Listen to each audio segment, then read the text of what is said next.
Meet Tim Gurner. He is a wealthy individual living in Australia who recently had an interview with the Australian version of 60 Minutes. And during that interview, he addressed millennials and their inability to afford housing. And of course, I love when you hear from out of touch, wealthy people who have all sorts of theories on why millennials can't afford to buy homes. Okay, so here's what he had to say. When I was trying to buy my first home, I wasn't buying smashed avocado for $19 and 4 coffees at $4 each. We're at a point now where the expectations of younger people are very, very high. They want to eat out every day. They want to travel to Europe every year. The people that own homes today worked very, very hard for it, saved every dollar, did everything they could to get up the property investment ladder. Okay. First of all, I would be shocked to find anyone who goes to Starbucks 4 times a day to buy $4 coffees. Maybe once a day, maybe twice a day, but 4 times a day, okay, you're exaggerating. Secondly, no one's spending $19 or $22 on avocado toast. That's crazy. Third of all, even so, even if someone does spend that kind of money on that kind of food and then stops, they still wouldn't be able to save enough money to buy a home. How do I know that? Because I just did like the most extensive investigation into several different countries that are having a housing crisis right now. And you cannot compete with foreign investors who come in with all cash offers, don't need to take out a mortgage, don't need to work with escrow, don't need a lender, come in, just make it rain, and they snatch up all the homes, okay? That's what's happening right now. So you wanna talk to me, okay? Someone living in Los Angeles experiencing this firsthand, that, hey, Anna, if you just stop buying the avocado toast, you'll be able to afford a home. No, not buying it. This just shows how incredibly out of touch these people are. So there's 2 different parts of this. One is, Anna's talking about the big cities, right? No, it's happening in smaller cities throughout the country as well. It's happening in the Southeast, it's happening in the Midwest, it's happening in a lot of cities in the United States. And by the way, this is not just a problem in the US, this is a problem in Australia, in Japan, in Canada. We're seeing it all over the world. Definitely in the UK. London had big time with it. Part of the reason is that folks in other countries like China and Russia and the Gulf, they gotta wash their money, okay?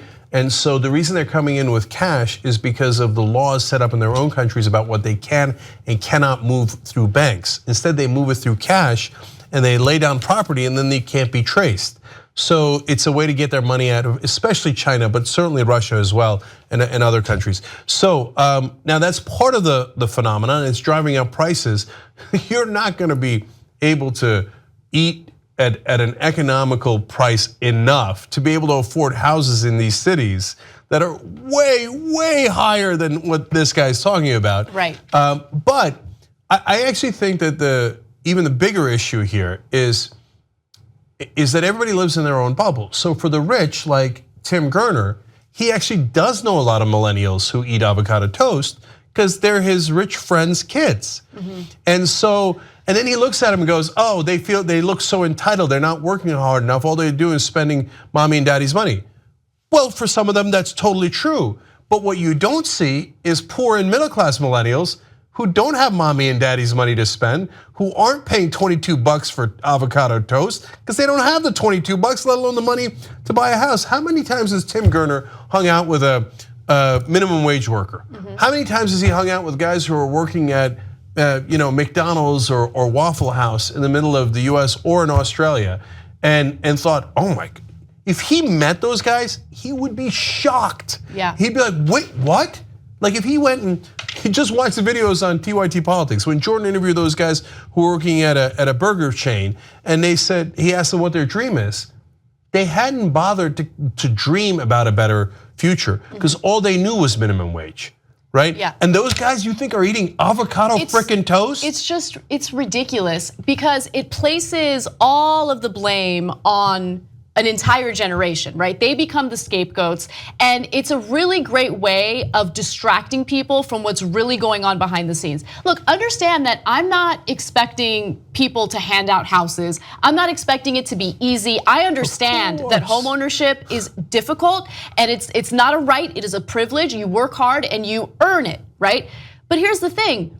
earning it has become incredibly difficult. It's become impossible because you have all of these things working against you. And it's not just one factor. It's not just that foreigners are coming in, but that has driven up the cost of prices, or I'm sorry, the cost of homes throughout the country right now. I mean, isn't it kind of interesting how wages continue to be stagnant, right? I couldn't understand what was going on. I'm like, we're not earning more money, right? This is currently a huge economic problem, but why are the prices of homes going up so quickly, so fast? And then you just do a little research, you do a little digging, and you find out you can't compete with cash buyers. You can't. And so now you have different countries throughout the world right now that are trying to pass like special taxes to kind of deter foreign investment. And look, foreign investment is good to a certain extent as well. You know, they build up certain towns that have been neglected, and let's say a certain city doesn't have the resources to do that. Foreign investment sometimes makes sense, but it's gotten so out of control that not only do millennials have to deal with a system that's rigged against them, that now they have to also deal with wealthy people from other countries coming in and snatching up opportunities as well. Membership helps fund the Young Turks. You know one great thing about that? That means we're not accountable to anyone but you guys. That's why we're strong together, because we built this show around you. Come build it even bigger and better at tytnetwork.com/join.